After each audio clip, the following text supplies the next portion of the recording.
2017, and I'm going to present the paper that is already, I hope you can see it in the shared screen, fully automated quality controlled cardiac analysis from CMR. As usual, feel free to ask questions by just unmuting yourself and just speaking up. And you can also feel free to put something into the chat. Then I can see it there and can then ask the question for you. This time we don't have an author, so I will just step in and we'll have a discussion. Okay, so today's paper was published in JACC Cardiovascular Imaging very recently, and it is about something that is one of the factors that currently moves the cardiac MR field very fast into a new era. One of the two big revolutions, I think, going on in cardiac MR, one is the simultaneous acquisition of massive data and then reconstruction of these data in ways that are novel in a sense that pseudo-random MR data eventually end up as images reflecting T1 maps or T2 maps or cine. And these techniques, we have discussed them before, are multitasking, fingerprinting, free-running framework, and also a novel approach from London, from also partially from the King's College. And today we will, that's one, and the other one is of course machine learning, especially for the evaluation. Machine learning also plays a role in the reconstruction in the new reconstruction techniques. So machine learning basically invades various aspects and levels of the cardiac MR world. And that's a good thing. I think in general, one can say, while it is not true that machine learning will be everything's end and beginning, we certainly can't say that machine learning will make its way into everything we're doing in one way or the other. This process, of course, has to be monitored very carefully, because if people start trusting in machine learning without checking the quality of the original data or the algorithms or the outcome or the results, then we basically hand over the responsibility for the quality of our work to something that we do not understand well enough. So having said that, machine learning for evaluating cardiac MR images has been around for a while. And the key question for most of the previous initiatives was, okay, how good is the data and how much data do we have? And one cohort was particularly helpful for several of these initiatives, and that was the UK Biobank. And the paper we're having here has also made use of that biobank. So the first author, Bram Ruijsink, he is also the one that can be contacted actually for this pipeline. And I spoke just today with Reza Razavi. He is one of the people behind this initiative. And the idea of the King's College here is to test and explore and validate new ways of automating the analysis. We all know that it's a significant limitation of MR, the time it takes to evaluate that properly, and several software solutions are out there that are already using machine learning. And this is this is another way of doing that using an open source or open science pipeline. So let's have a look at this paper. What they did initially, so the question was, can we develop a pipeline, basically a tool that reliably quantifies parameters from cine images, parameters meaning volumes, function, mass, so the basics, basically. So what the authors did, first of all, they developed a pipeline using convolutional neural networks which is arguably the most promising and most powerful tool in deep learning, which is a part of machine learning, which is a part of artificial intelligence. So these convolutional neural networks, or CNNs, have been used, and what one of the advantages is that they can sort of train themselves. However, they are still dependent on an initial input, basically a standard of truth. And this is what this paper is about. So developing such a tool. So they had several steps, and I'll quickly go through them. So the goal was to have a tool that allows for analyzing short axis and long axis CMR images. And a key factor, I think, that separates this paper from others is that they took great care of looking at the quality of the data. And they used basically humans, but then also they asked the algorithm to develop their own quality assessment methodology. And so first step was that they controlled the image quality with a deep learning or CNN algorithm, and then compared that to visual controls. Step two was that they let the algorithm then segment the images. Segmenting is the term for basically contouring. So they trained that by almost 4,000 subjects that had been traced manually. So that is basically the standard of truth. And here comes one limitation, and I'll come back later to that. Then step three was that the parameters were calculated, of course. So from short axis and long axis views, mainly LV mass, systolic volume and diastolic volume, then the calculated parameters from that, and like stroke volume ejection fraction, and also atrial data, including atrial contribution, which is, I think, an underrated important clinical marker. It's just that we do not have very accurate tools so far yet for that.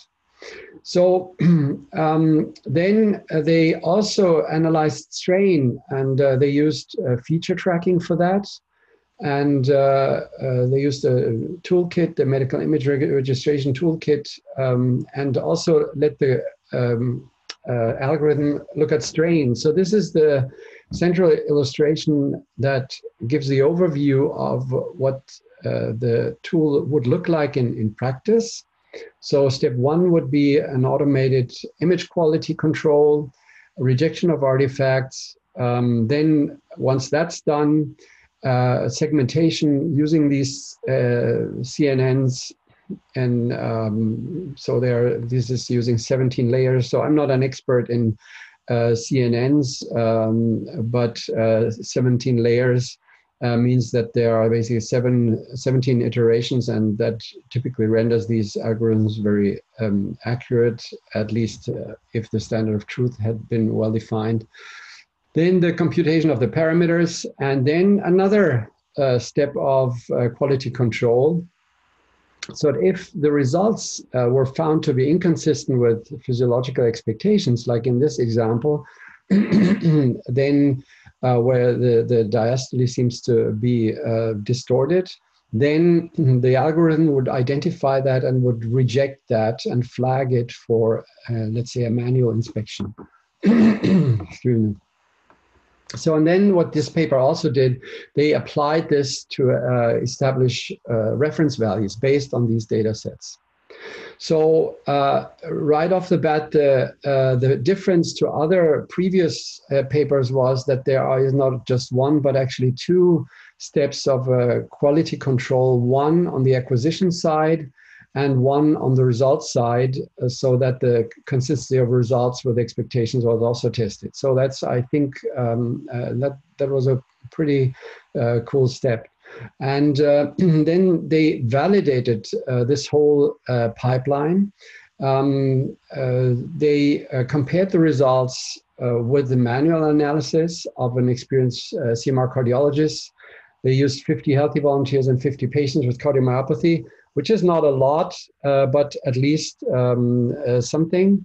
And then they also looked at the ability of the system also to detect these inconsistencies of the results. So they compared what the system flagged as abnormal and then what the experts said. And then they obtained, using this, as I said, reference values. They used standard statistical methods for that, and we'll not go into that as usual. So what did they find? So first of all, the DICE score is basically a marker for the quality of these algorithms to get close to the standard of truth. 1.0 is basically heaven for the DICE score, and it's practically never reached, or you shouldn't believe the data. So here they found 0.93 for the LV blood pool, which is very good. Everything beyond 0.8 is considered good and possibly useful for clinical application. 0.84 for the myocardium, 0.91 for the right ventricular blood pool. So that is all was all pretty good. Then there was a correlation, and they don't report the agreement, but there was a good correlation between the automatically and the manually obtained results. And this good correlation was found for the volumes of the left ventricle, the right ventricle, and of course, then also for the derived parameters like ejection fraction. And also for, in general, for the strain, although the results for strain were not as good, but still good with 0.9. But for some, like some conventional strain, just 0.85. But still, these are all very encouraging values. Then they, beyond correlation, they also looked at bias. And on top of a good correlation, there was also no significant bias for most of the parameters, except for the right ventricular end systolic volume, which is, of course, a challenge even for experienced readers. And interestingly, for the LV mass and for strain, there it was not that great, but strain values always are a bit tricky. That is related to the general approach of the tool to analyze strain. So this is either about deformation of the myocardium as measured, or by taglines in the old days, or by strain encoded signal intensity. So there are various methods out there, and even we know in echo we have a lot of variability, and each of these methods used in MR also have their sort of their own standards. So strain imaging in general, I think, needs a little bit of polishing, and that's why I'm not surprised that here the strain values did not perform as well when it came to bias. And so that was for the results. Sorry, that was for the data acquisition and the initial results. And then the validation 2 was how good this pipeline was in identifying wrong data sets, and both in terms of sensitivity and specificity. And the good news was here that apparently the algorithm was trained to be pretty picky, which then translated into a very high sensitivity of about 95% to identify erroneous results. But then, as often when you're very sensitive, you have to sacrifice a little bit on specificity, which was still okay with 83% for the standard values. So briefly spoken, that it was the algorithm was very good at identifying wrong results, and sometimes even classified correct results as wrong. But it's definitely better this way than the other way around, where you cannot trust the algorithm because it misses 1 out of 5. So for strain, the data were slightly less, but surprisingly good. So strain errors were also detected with a high sensitivity and still pretty good specificity. So the total rate of CMRs that were flagged by the quality control algorithm was 26% in healthy volunteers and 32% in patients, 32%. So that sounds quite a lot. So which in a clinical practice would mean if I have to read 20 cases, then in 4 cases, the system would come back and say, in 4 healthy, would come back and say, hey, that there may be something wrong, and then actually about 3/4 of them actually would, so 3 out of those 4 would be wrong. Whereas in patients, that maybe even 7 of these 20 patients that would be flagged by the algorithm as, hey, there's a quality problem. And then again, about 4 or 5 of them would have to be redrawn. So it looks like the algorithm in the presented form here was not, let's say, not perfect, but at least it didn't pose a risk for the clinician to miss cases of pathology. Then when they applied this algorithm then to generate reference values, they used 2,000 participants of the UK Biobank who were classified or had been classified as healthy, and let the algorithm run through these cases. And what they found was that 11% of those were rejected for image quality, and 4% of them were flagged as where the results were not really consistent, which was a little bit higher for strain, where it was about 7%. So again, applying this to the participants, to healthy participants, it was a pretty good rate of a quality that would not need further intervention, of 11% in general for image quality, 4% of the results, and 7% for strain, generally a little bit worse. So the paper also discusses a lot of these aspects, and in fact, also some results only show up then in the discussion. So here are the Bland-Altman plots for the cardiac volumes. So here you can see that all in all there is a very good agreement, at least looking at the Bland-Altman results. And here F shows the mean error during the analysis of the curve. And you see you have here the red ones are the healthy subjects, and the green ones are the patients. And so that all looks pretty good. For strain, you can immediately see the clouds of the points are more explosive here than in a line. That indicates that the agreement for the strain analyses are not as good. But as I said before, strain also would not perform well between experts. And we also always have to keep in mind, when we strive here for perfection with the machine learning algorithms, then we should not forget that even highly trained experts are far from being perfect when you let 2 or 3 of them analyze the same data set.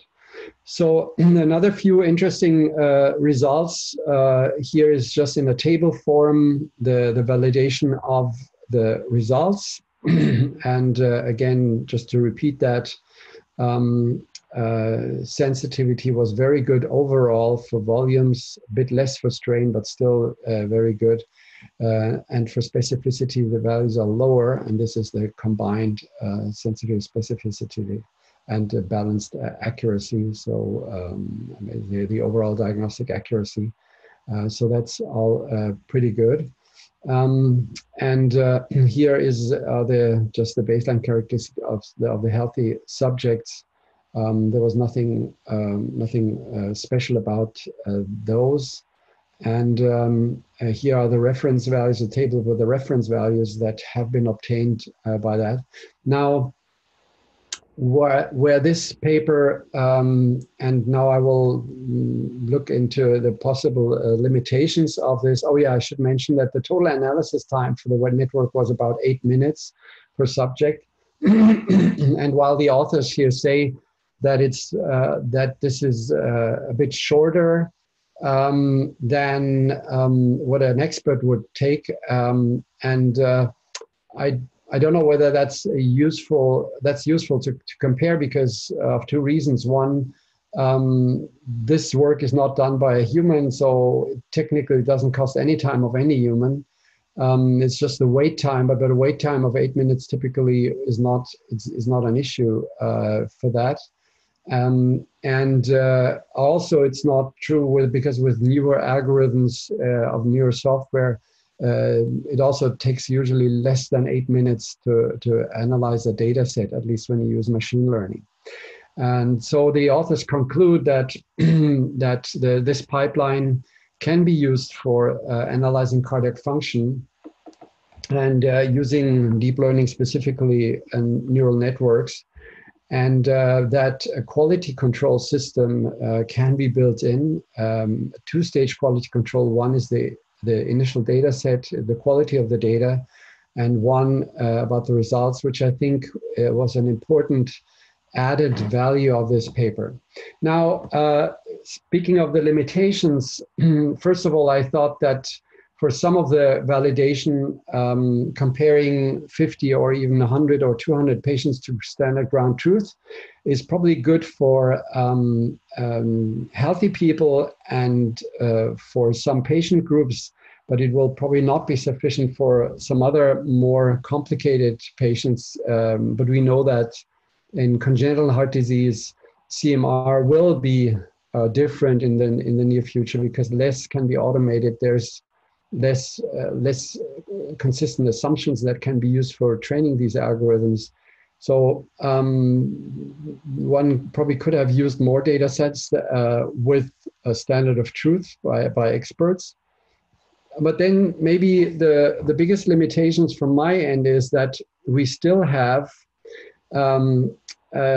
we still do not have a consensus of how to deal with papillary muscles and trabecular tissue. As you can see here, the biobank used a method that is actually that you could call a smooth method. So the contours are smooth, and the trabecals and papillary muscles are simply cut off. And those of you who know me, they know that this is a sticky point for me. Because, of course, this is not true. This is so the dark spot here. That's a papillary muscle, and that's not blood. But so, just assuming we take this as blood, one could argue, yeah, this is just a small amount and it's more reproducible.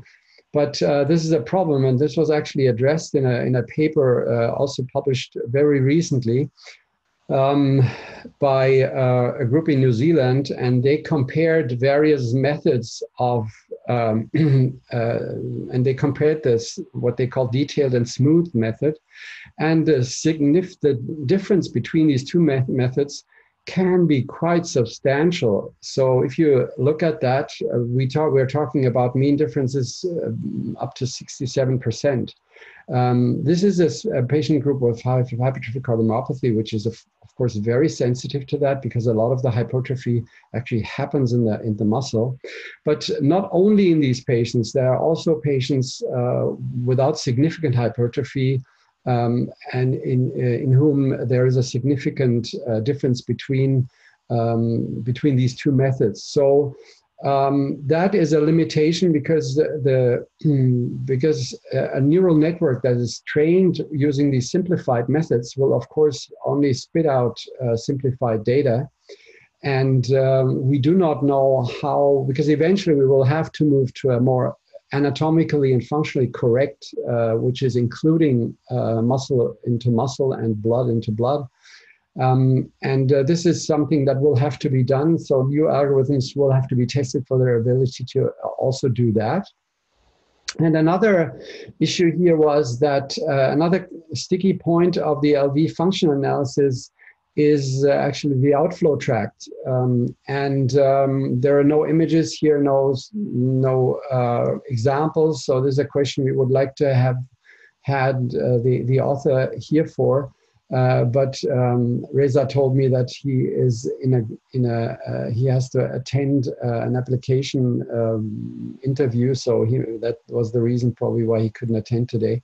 But this is another possible limitation of this. But overall, the takeaway, I think, for me from this paper is that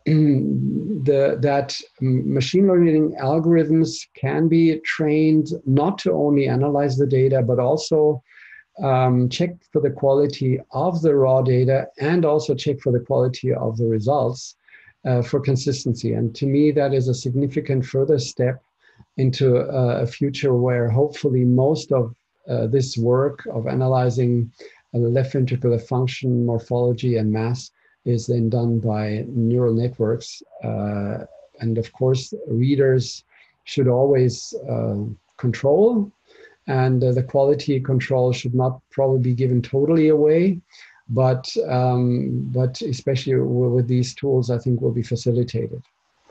So that was my take on that paper. So there's a question from Scott Yang, and says, is the CNN used in the study the same method used in CVI42's deep learning algorithm for segmentation? I like the CVI42 deep learning algorithms, but I do find that it consistently makes some gross errors. If not, is the CNN available in commercial software? So I don't know, do we have anybody from Circle here who would feel comfortable asking that question? Answering that question about the algorithm. I know that Circle is just currently has rolled out, I think a week ago or two, a new version with an updated algorithm, but is someone there who could comment on that? I'm here, Matthias. Isabel. Hi, Isabel. So do you want to briefly comment on that question? So in the last version, what we improved was the detection of the diastolic and end-systolic phase detection in the short axis algorithm for the left ventricle. And we also improved the inclusion of the most basal and most apical slices with the information of the long axis. Okay, so this is a different algorithm. Maybe Scott, you touch base with Circle directly to ask which version you have and which will be the updated algorithm. But to the second part of the question, thank you very much, Isabel. The second part of the question, is this CNN available in commercial software? I don't think so. But you would have to ask that question, Bram, the first author, because it said specifically in the paper that it is available through the corresponding author. Here, as part of the Open Science Initiative, our method is available for further training and use via the corresponding author. So you may want to contact Dr. Ruijsink. Yeah. And then another question from Ezekiel Guzzetti. Do you think use of phase contrast estimated stroke volume might be used to optimize contour training, including axillary pectoral muscles, how to deal with basal slice, etc.? That's a good question. Actually, that has already been done, Ezekiel. The validation papers, the vast majority of validation papers has used what you could call the detailed method. So including the peppery muscles into the mass, and it's abundantly clear that this is the more accurate method. Even in the recommendations paper of the CMR, you will find always saying, we know that the detailed method is more accurate, but for now we tolerate the smooth methods, also the simplified methods. So there is I think no real debate of which one is more accurate. It's just the question is just how forceful should we get people to use this algorithm or this method, or can we tolerate the smooth methods? We have actually done some work in Heidelberg, a paper that will now be submitted where we looked at both methods in terms of the accuracy. That was one paper, and again, it was more accurate with the details. But then in terms of prognosis, interesting, there was no difference between the two. So if you look at prognosis, then the solid myocardium, the compacted myocardium, is as meaningful as the detailed method. But if you want to be accurate and prognostic, then the detailed method is the better one. Okay, any other questions or concerns? So it was maybe good that we only took that one paper today because it took me longer to get to that than I expected. Before I let you go, I want to point to the next journal club in 2 weeks. It will be the last for this year. And we will have two papers, one from Martin Ugander called The Relative Contributions of Myocardial Perfusion, Blood Volume and Extracellular Volume to Native T1 and Native T2 at rest and during adenosine stress in normal physiology. I find this very interesting. So we have to have a very good understanding on the physiology that alters T1 and T2 at different stages. So that's why I think this is a great paper published just, I think, 2 weeks ago. We'll go through that. And then we'll have the paper that was supposed to be discussed today. And Bettina Bester will be there and will present their paper, Cardiac MRI and Texture Analysis of Myocardial T1 and T2 in myocarditis with acute versus chronic symptoms of heart failure.